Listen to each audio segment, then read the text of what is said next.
Teaching causality is a sign something is seriously wrong with your philosophy.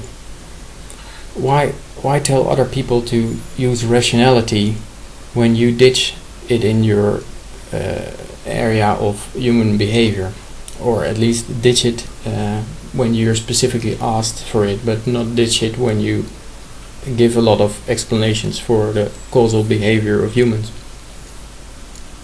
And another way is I like to quote a character in a novel of Ayn Rand called John Galt, who put it in Atlas Shrugged very succinctly, I think.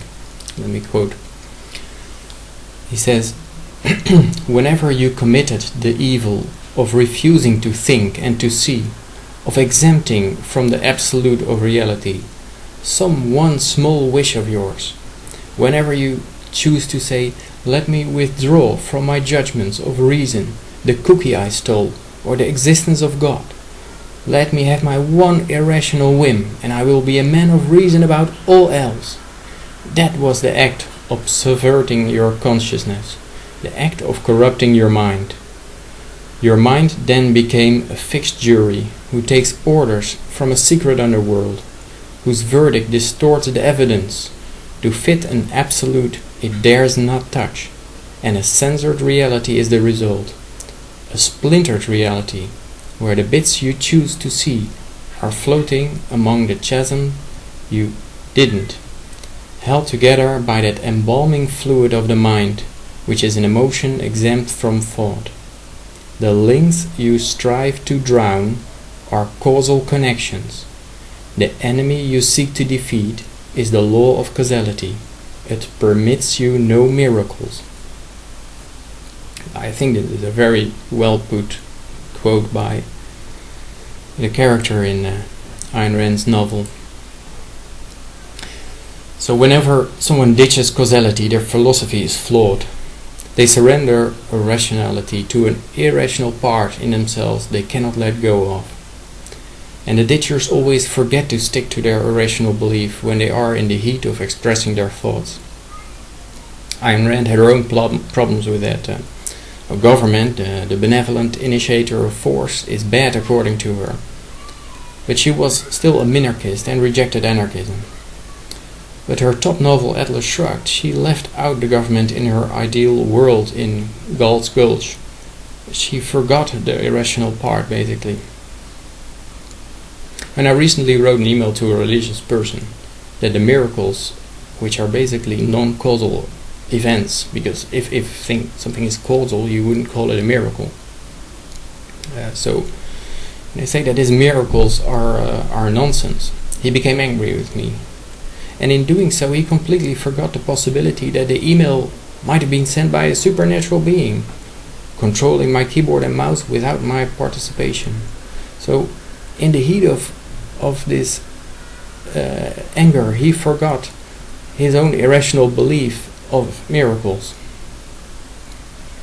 When Stephen Molyneux ditched causality regarding human action and even banned the subject for determinism being discussed on his philosophy board, which is something that he did not even do for the miracleists or for the coercionists. And he lost all respect for people who regard human behavior as caused. He forgot that he made 1,500 podcasts about what are the true causes of human behavior. If you ditch causality and continue to debate consistent objective reality, you are wrong. The rest of your adherence to rationality loses impact, as the listener feels you do not support rationality fully yourself. It's like an alcoholic telling a smoker he should stop smoking, or a Muslim telling a Christian he should convert. There is no longer a standard of true causes. But the question, what are the true causes of things, has been a central theme for me all along. Everyone always claims to adhere to the rationality at first. My Christian parents were on board with rationality until I wondered, what are the true causes of life? Then reactions got hostile. They were 100% sure their logically contradictory cause, God. and are miracles. Although it has never been seen in reality, still they were 100% sure. And then when I got to the university, at first I thought, hey, here are a lot of rational people and they're looking for true answers to the question, what are the true causes of things? But it turned out there were many nihilists in academia. And the question, what are the true causes of things, was often answered with, there are no true causes. Their truth, that there was no truth, was absolutely true. Their certainty level went up to 100%. Aggression was shown, eyes were rolled, and respect was lost. Then I wandered into philosophy at Free Domain Radio. Finally, a place where I thought I could investigate the question, what are the true causes of things? But again, I got disappointed. Even though I must say that for both Ayn Rand and Stephen Molyneux, I have the greatest respect. In Free Domain Radio, Stefan still holds that human brain matter is, at least for some select humans, also not for all humans, but it is for some humans exempt from the principle of causation that holds for all ordinary matter. So he says people inside and outside the government should fall under the same moral rules. So if you murder for money, it's bad.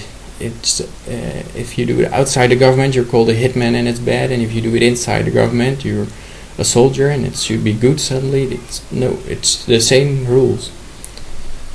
And he also says that family and friends fall under the same definition of love.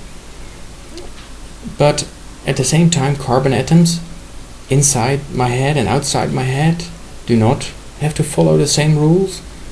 They are not both subject to causality. And even though this has never been spotted in reality, never seen matter behaving inconsistently, still his certainty level went up to 100%. Aggression was shown and respect was lost. So what have I learned from all this? Basically that there is no faster way to lose friends than to ask what are the true causes of things, and check any principles put forward on universality and consistency. The response times shorten, they react more fast, the interruptions go up, flares of anger are shown, respect is lost, and inconsistencies breed more inconsistencies. Once again, I have still great respect for Molyneux and Rand, and I learned a lot about philosophy from them. And I must say, they stand out above many other philosophers still for me today. So, what our next video is going to be, I have one more empirical evidence of determinism about a test being done by Benjamin Libet. I could say something about that. I could take apart the debate I had with Molyneux about determinism. Maybe there's some quantum mechanical considerations that deserve some more attention. Could go into that. Or perhaps the psychological backgrounds, what might cause someone to ditch causation around human behavior. Well, whatever you're most interested in, let me know, and I put that in front of the list, and see you.